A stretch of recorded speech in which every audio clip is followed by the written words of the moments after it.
सभी का हमारे YouTube channel education of Bihar में स्वागत है। आज हम आप लोगों को कक्षा 7 का अध्याय 1 जिसका नाम है जल और जंगल के बारे में कुछ बताने जाएंगे और देखेंगे कक्षा 7 के बिहार बोर्ड के बुक में क्या क्या दिया हुआ है। जैसा कि आप लोग जानते हैं कि जल हमारे जीवन के लिए बहुत ही महत्वपूर्ण है। आप अपने आसपास देखते होंगे कि जल की कितना कमी है। जल के लिए लोग मारामारी कर रहे हैं। हम लोग सबसे पहले इसमें थोड़ा रीडिंग देंगे, फिर समझेंगे कि हमारी किताब में क्या क्या दिया हुआ। चलिए अब हम इस चैप्टर को रीडिंग करते। क्या आपने कभी घर, विद्यालय अथवा अन्य स्थान पर जल की कमी महसूस की? आपके माता पिता, शिक्षक सभी आपके जल बर्बाद नहीं करने की सलाह क्यों देते हैं? इसमें बच्चों से बोला जा रहा है कि क्या आपने कभी अपने विद्यालय या अपने घर के आसपास जल की कमी का महसूस किए हो? और हमारे बड़े जो बोलते हैं कि जल को बर्बाद नहीं करना है, क्यों बोलते हैं, उसके पीछे क्या रीज़न है, उसके बारे में सोचना है। आपने सोचा है कि हर व्यक्ति का ध्यान जल संरक्षण की ओर आकर्षित करने के लिए टीवी, अखबार, पोस्टर आदि की सहायता, विज्ञापन दी जाती है। मतलब आप कभी सोचे हैं कि जल संरक्षण के लिए इतना कुछ किया जा रहा है सरकार द्वारा, टीवी में प्रचार दिया जा रहा है, पोस्टर दिया जा रहा है ताकि जल को बचाया जाए। जल की कमी है तभी तो क्या कहते इतना कुछ है हम कर रहे हैं, हमारे गवर्नमेंट कर रहे हैं तो इसके संरक्षण के लिए। अब जैसा कि हम लोग जानते हैं कि हमारी दुनिया में 22 मार्च को विश्व जल दिवस मनाया जाता है। क्या मनाया जाता है? विश्व जल दिवस पूरे दुनिया में मनाया जाता है। ये इसका मनाने का बस एक ही मकसद होता है कि जल का संरक्षण क्या करना है, जल का संरक्षण कैसे हो, जल का संरक्षण कैसे हो, जल को कैसे बचाया जा सके, जल को कैसे कम से कम उपयोग करके उसको फ़ायदा में लाया जा सके। और जल संरक्षण करने के लिए हमारे विद्यालय में पोस्टर प्रतियोगिता, भाषण प्रतियोगिता कराई जाती है ताकि बच्चों में भी जागरूकता आए कि जल को बचाना, जल का संरक्षण करना हमारे लिए बहुत महत्वपूर्ण है। इसीलिए हमारे स्कूल में क्या कहा जाता है, पोस्टर प्रतियोगिता, भाषण प्रतियोगिता कराया ताकि बच्चों के अंदर उत्सुकता बढ़े कि जल को बचाना बहुत ज़रूरी है। देखिए इस चैप्टर में, इस अध्याय में हम लोगों पे फोकस कराया गया कि हम लोग जो है ना अत्यधिक जल की कमी का सामना कर रहे हैं। जैसा कि इसमें दिया हुआ है, कुछ स्थानों पर जल की अधिक कमी है। नलों में पानी नहीं आना, पानी भरने के लिए लंबी कतार लगाना, लड़ाई झगड़े करना, धरना प्रदर्शन करना आदि जैसे दृश्य, विशेषकर ग्रीष्म काल में जब गर्मी का मौसम होता है खास करके, तब हम जल का समस्या ज़्यादा करते हैं। कहीं कहीं ऐसा होता है कि उसके नल में पानी नहीं आता हो। जैसे आप जानते होंगे राजस्थान के बारे में, ये हमारे देश का एक राज्य है जहाँ बहुत ज़्यादा पानी की कमी होती है। यहाँ पे अक्सर जल के लिए क्या कहते हैं, मारामारी होता है। जल संरक्षण के लिए यहाँ पे नेता लोग, सोशल वर्कर जो भी होता है, सब क्या करते हैं, प्रदर्शन भी करते हैं। आप ये भी देखते हैं कि जब ज़्यादा जल की कमी हो जाती है, हमारे किसान को भी दिक्कत होती है, सुखाड़ की कमी आ जाती है। देख रहे हैं, जैसा कि देख रहे हैं, ज़मीन फट जाती है। तो ये इस चैप्टर में बार बार मैं आपको ये बताना चाह रहा हूँ कि ये बताया गया कि हमारे दुनिया में, हमारे पृथ्वी पे जल की बहुत कमी हो रही है। हम लोगों को जल का संरक्षण कैसे करना चाहिए। एक क्रियाकलाप दिया गया है, इसमें बोला गया कि जल के लिए जनता की संघर्ष और उनकी समस्या को सूचीबद्ध कीजिए, कक्षा में उस पर चर्चा कीजिए। आप जान पाएंगे कि जल की कमी पूरे विश्व के लिए चिंता का विषय बन गया है। मतलब ये बोलना चाह रहा है कि अगर आपको जानना है कि जल की कमी सच में हुआ है तो आप क्या कीजिए, एक सूची बनाइए, एक लिस्ट बनाइए, आप उसमें लिखिए, क्या कहते हैं, पूछिए लोगों से कि आपको जल की कमी है नहीं है, तब जाके आपको पता चलेगा कि हमारे दुनिया में बहुत ज़्यादा जल की कमी है। तब और आपको ये भी लगेगा कि ये जो चिंता के विषय है और हम लोगों को इस पे काम करना चाहिए, इसके बारे में सोचना चाहिए। ऐसा अनुमान लगाया गया कि विश्व की 1/3 से अधिक जनसंख्या जल की कमी का सामना कर रहा है। अब दुनिया में इतना क्या कहते हैं पॉपुलेशन है उसमें 1/3 1/3 जो पॉपुलेशन है जल की कमी का समस्या कर रहे हैं। अब सोचिए कितना बड़ा वर्ग है जो क्या कहते हैं 1/3 वर्ग क्या कहते हैं जल की समस्या से जूझ रहे हैं। अब आगे हम लोग पढ़ेंगे, एक आप लोगों को एक पोस्टर दिया गया हुआ है, इसमें वो बताना चाह रहा है कि हमारे पृथ्वी पे जो जल है पृथ्वी पे जो जल है उसमें जो जल है कितना हमारे उपयोग के लिए है, कितना मृदु जल है, कितना हम क्या कहते हैं हमारे पीने के लिए है, कितना हमारे ज़रूरत के लिए है या नहीं है। चलिए हम इस पोस्टर को पढ़ते हैं। मध्य आकार की एक बाल्टी जिसमें लगभग 20 लीटर जल आता हो। मान लीजिए कि बाल्टी में भरा जल पृथ्वी पर उपलब्ध कुल जल की प्रतिशत है। अब जैसे हमको नहीं पता है कि जल कितना है, तो आप लोगों को सोचना है कि ये जो बाल्टी है इसमें 20 लीटर पानी आता है। यही जो है पृथ्वी पे उपलब्ध जल का प्रतिशत है। और फिर वो दूसरी बात ये बोलता है कि एक चम्मच लीजिए, एक 5 ml क्षमता वाली चम्मच से 100 चम्मच जल मग जैसी छोटी पात्र में डालिए। अब ये बोलता है कि 500 ml का एक मग है, उसमें आप 5 ml का चम्मच लेना। कितना ml का चम्मच लेना? 5 ml का चम्मच लीजिए और इस जग में क्या कहते हैं इसमें से पानी निकाल के 100 बारी डालिए, तो कितना पानी आएगा? 500 ml आएगा। तो बोलता है अब पहले कितना था टोटल? 20 लीटर पानी था, उसमें से 100 चम्मच डाला तो 5 लीटर आया। तो ये बताना चाह रहा है कि ये 500 ml पानी जो है जो हमारे पृथ्वी पे है वो मृदु वाटर है। मृदु वाटर का मतलब होता है सॉफ्ट वाटर। क्या होता है? इसको इंग्लिश में बोलते हैं सॉफ्ट वाटर। इसमें जो होता है ये हमारे उपयोग के लिए होता है। अब जैसे ना आप समुंदर में जाइए, समुंदर में खारा पानी होता है, वहाँ पे क्या होता है कि उसमें बहुत सारे खनिज होते हैं, वो आप डायरेक्ट उसको यूज़ में नहीं ला सकते हैं। तो उसमें से जब खनिज को निकाला जाता है, थोड़ा प्योर किया जाता है, तब जाके क्या कहते हैं मृदु वाटर होता है। तो आप सोचिए कि हम पूरी दुनिया में कितना है, मान के चलिए 20 लीटर पानी है। कितना है? 20 लीटर पानी है, इसमें सिर्फ और सिर्फ कितना? 500 ml। कितना? 500 ml मतलब आधा लीटर। आधा लीटर क्या है? मृदु वाटर है। अब उससे भी आगे हम लोग पढ़ते हैं।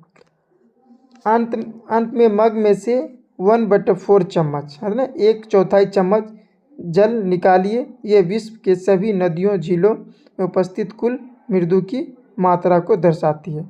अब देखिए क्या इसमें बोला जा रहा है। एक मिनट हम इसको साफ़ कर लेते हैं, फिर आप लोगों को बताते हैं। ये बहुत ज़रूरी है समझने के लिए कि हमारे पृथ्वी पे जल कितना ज़रूरी है और कितना, इतना सारा जल तो है लेकिन कितना उपयोग के लिए। अब क्या हुआ कि टोटल मान लीजिए 20 लीटर जल है। कितना? 20 लीटर जल है, उसमें आधा लीटर क्या है? मृदु वाटर है जिसमें थोड़ा खनिज कम होता है। और हम जो देखते हैं पानी हमारे आसपास जो होता है पानी, किसमें? सभी नदियाँ झील में जो उपस्थित पानी होता है वो क्या होता है? सिर्फ और सिर्फ आधा चम्मच है। कितना है? आधा चम्मच। अब इसमें कितना डाला गया था? 100 चम्मच। उसमें से नदियाँ झील में जो हम लोग पानी देखते हो सिर्फ और सिर्फ कितना है? आधा चम्मच है। अब देखिए मग से 30 चम्मच जल कांच की किसी गिलास में डालिए। ये भौम जल जो उपयोग में लाया जा सकता है प्रदर्शित करता है। अब मग से जो ये मग है इसमें आप 30 चम्मच डालिएगा तो 150 ml होगा। तो ये पानी जो है सिर्फ 150 ml ही पानी ऐसा है जो भौम जल में पृथ्वी के सतह पे है, पृथ्वी की सतह के नीचे है, जो हम लोग क्या करते हैं उपयोग में ला सकते हैं।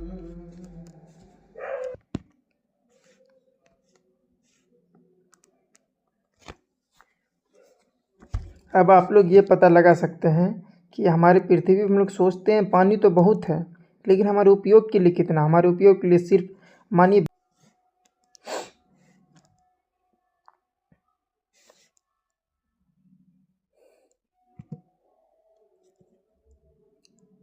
अब हम लोग जो वो बाल्टी वाला जो एक्सपेरिमेंट किए थे उसी को भाषाई रूप में लिखा है। आइए हम लोग पढ़ते हैं। जैसे लिखा हुआ, यदि पृथ्वी पर कुल जल की मात्रा बाल्टी में भरे जल जितनी होती है तो उसमें मृदु जल की मात्रा मग पानी में होता है, 1 मग पानी में होता है। शेष पानी तो समुद्र में भरा हुआ खारा पानी है।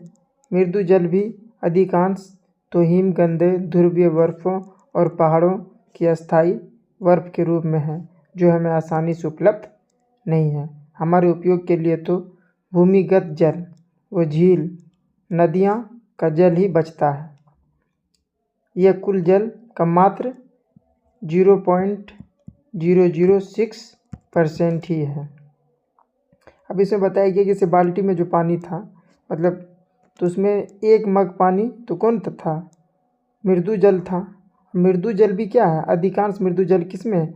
हिम नदों में है, ध्रुव में है, बर्फ़ बना हुआ है, पहाड़ पे है जैसे। तो ये सब जो है हमारे उपयोग के लिए बहुत कम ही आता है, और जो हमारे उपयोग के लिए आता है सिर्फ और सिर्फ क्या कहते हैं, कितना प्रतिशत? 0.006% ही हमारे उपयोग के लिए पानी है, उपस्थित है।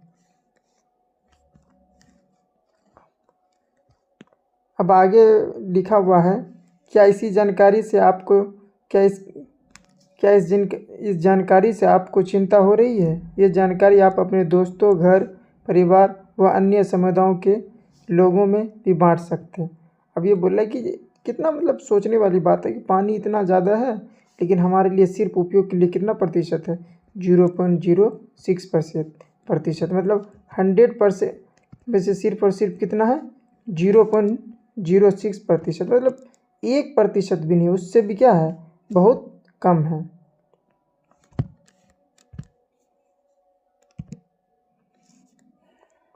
आप जानते हैं कि विभिन्न प्रकृतियों द्वारा पृथ्वी पर जल की निरंतरता उपलब्ध होती है। मतलब जैसे पृथ्वी जो है हमारा जो ज़मीन है, उसमें पानी कैसे पहुंचता है, उसमें कैसे जितना चाहिए उतना पहुंचता है। अलग अलग प्राकृतिक प्रक्रिया होता है जिससे क्या कहते हैं, जल का आपूर्ति होता है। जिसमें एक प्रक्रिया है जल चक्र, जल चक्र जिसके बारे में हम आगे पढ़ेंगे। आप लोग कक्षा 6 में जल चक्र के बारे में पढ़े होंगे, लेकिन फिर भी हम अभी इस थोड़ा सा जल चक्र को बताएंगे। आइए एक फिगर के माध्यम से देखते हैं। देख रहे हैं ये फिगर? आप सबसे पहले जानते हो, इसमें दिया हुआ जल चक्र में संबंधित क्रमों में संख्या द्वारा चिन्हित किया गया है। इन संख्याओं की सहायता से अस्त व्यस्त क्रम में लिखे गए प्रक्रम को सही शब्द लिखिए। देखिए, सबसे पहले आप इसके बारे में जानिए थोड़ा सा। इसके बारे में क्या जानना है? ये लिखा है जमभोल। जमभोल नहीं होता है, क्या होता है? होता है भौम जल। क्या होता है? भौम जल। ये हुआ पशवा लिखा, वो वाष्प होता है। क्या होता है? वाष्प होता है। ये यहाँ पे लिखा हुआ है घनसंघ। घनसंघ नहीं होता, क्या होता है? संघनन होता है। क्या होता है? संघनन। संघनन जिसको हम इंग्लिश में कहते हैं कंडेंसेशन। क्या बोलते हैं इसको? कंडेंसेशन। फिर होता है दबलान, लिख रहा हूँ ना, बादल है, ये बादल होगा। और ये नोत्सोन है, ये वाष्पो उत्सर्जन होता है, ये वाष्प है।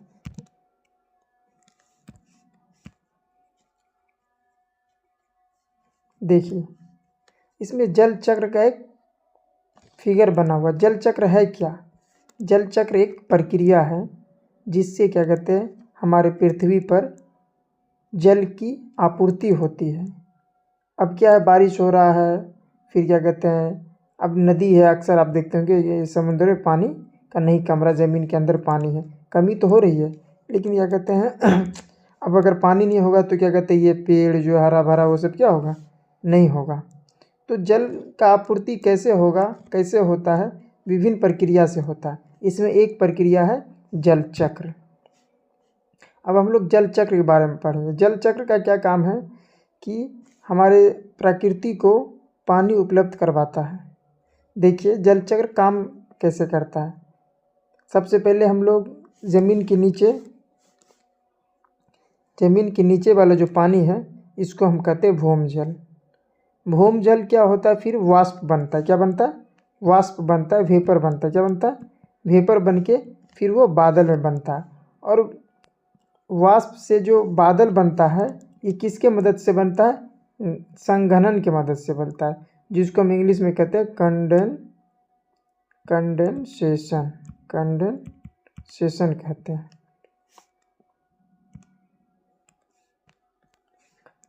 अब फिर क्या कहते हैं, ये बादल बनता है, फिर क्या कहते हैं, बादल जो है फिर इसके वाष्प उत्सर्जन के जरिया वेपोराइजेशन के फिर बरसात के रूप में फिर पानी आ जाता है। अब देखिए जल चक्र मीन्स क्या होता है? चक्र वो होता है कि जहाँ से चला वहीं पे आके रुक गया। यहाँ पे भी वही हो रहा है। सबसे पहले क्या होता है, यहाँ पे भौमजल जमा है यहाँ पे। अब फिर क्या होता है, ये धीरे धीरे जब धूप पड़ता है, गर्म होता है, तो ये वेपर बनता है। क्या बनता है? वेपर में वाष्प बन के ऊपर उठने लगता है। देख रहे हैं यहाँ पे ये नदी है, नाली है, जो भी है, इसमें से क्या होता है, ये वाष्प बन के ऊपर जाता है। ऊपर जाके फिर क्या कहते हैं, बादल का रूप ले लेता है। फिर बादल क्या कहते हैं, वेपोराइजेशन होके फिर बारिश करवाता है। फिर बारिश क्या होता है, ये ज़मीन के अंदर चला जाता है, जिसको हम कहते हैं भौमजल। यही भौमजल फिर क्या कहते हैं, जो भौमजल होता है वही नदी में, नाली में जाता है, झील में। तो वही झील फिर क्या होता है, फिर से क्या होता है कि वो वाष्प बनता है, फिर बादल बनता है, फिर बादल बन के वेपोराइजेशन की मदद से फिर नीचे आता है। ये जो चक्र होता है ना, उसी को हम लोग कहते हैं जल चक्र। आज हम लोग बस इतना ही पढ़ेंगे, बाकी जो है, जो भी बचा हुआ है बाद में पढ़ेंगे। थोड़ा सा और बचा हुआ है, उसको कंप्लीट करके फिर हम लोग वीडियो को ख़त्म करेंगे। चलिए अब देखिए आगे क्या लिखा हुआ है। आगे लिखा हुआ, आप जानते हैं कि जल चक्र के द्वारा परिचक्र के दौरान जल इसकी 3 अवस्थाएं,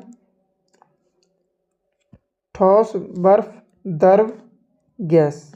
मतलब बोल रहे कि जब जल चक्र होता है 3 अवस्था में जल होता है। कितने अवस्था में?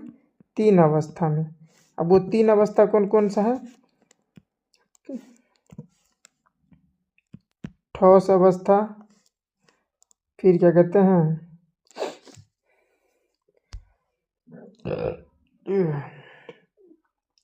ठोस अवस्था, फिर होता क्या कहते हैं,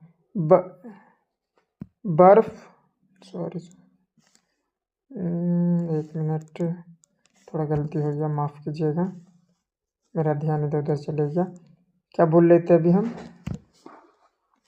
जल जो है 3 अवस्था में पाया जाता है। कौन कौन सी अवस्था में? एक ठोस अवस्था में, द्रव अवस्था में और गैस अवस्था में। अब क्या है, पहले कौन सी अवस्था में? ठोस अवस्था में। ठोस अवस्था में, जो ठोस अवस्था में पाया जाता है, वो बर्फ़ के रूप में पाया जाता है। किसके रूप में पाया जाता है? बर्फ़ के रूप में पाया जाता है। और द्रव अवस्था में जो पाया जाता है वो किसके रूप में पाया जाता है? जल के रूप में पाया जाता है। और गैस अवस्था में जो पाया जाता है, गैस अवस्था के रूप में पाया जाता है, वो वाष्प के रूप में पाया जाता है। किसके रूप में? वाष्प के रूप में। मतलब 3 अवस्था, ठोस, द्रव और गैस। ठोस अवस्था में पाया जाता है वो बर्फ़ के रूप में, द्रव जो जल होता है, और गैस जो है तो वाष्प के रूप में पाया जाता है। जब जल चक्र होता है तो 3 अवस्था में पाया जाता है, आप लोगों को याद रखना है। अब क्या कहते हैं, ये भी इसमें लिखा हुआ है कि बर्फ़ कहाँ होता है। जैसे बर्फ़ जो है ना, बर्फ़ हिम के रूप में जल, ठोस अवस्था में ध्रुवों बर्फ़ ढके पर्वतों में। मतलब बर्फ़ जो है ठोस अवस्था कहाँ पाया जाता है? हिम के रूप में पाया जाता है। कहाँ? ध्रुव पर, बर्फ़ से ढके पर्वत पर। जैसे पर्वत तो पहाड़ी इलाका देखिएगा ना, उसमें पूरा बर्फ़ जो होता है, जैसे कश्मीर जाते हैं, पहाड़ी से पूरा क्या कहते हैं ना, बर्फ़, वो भी एक पानी है, लेकिन किस अवस्था में? वो ठोस अवस्था में, बर्फ़ के रूप में। अब द्रव किस में होता है? जल। किस में होता है? महासागर में होता है, झील में होता है, नदियाँ में होता है। भूमिगत अंदर भौमजल भी जल में ही होता है। और गैस क्या होता है? गैस हमारे आसपास जो वायु में होता है ना, जैसे अभी आप देख रहे हैं खाना बन रहा है, ऊपर वेपर जा रहा है, अब वायुमंडल जो उसमें भी कुछ न कुछ पानी है, वही सब क्या है, गैस के रूप में पाया जाता है। आज हम यही वीडियो को कंप्लीट करते हैं। अगर हमारा वीडियो आपको थोड़ा सा भी अच्छा लगे तो चैनल को प्लीज़ लाइक और सब्सक्राइब करें। आगे का वीडियो हम अगले दिन लाएंगे, आप लोग इंतज़ार करें, इससे भी बेहतर समझाने की कोशिश करेंगे।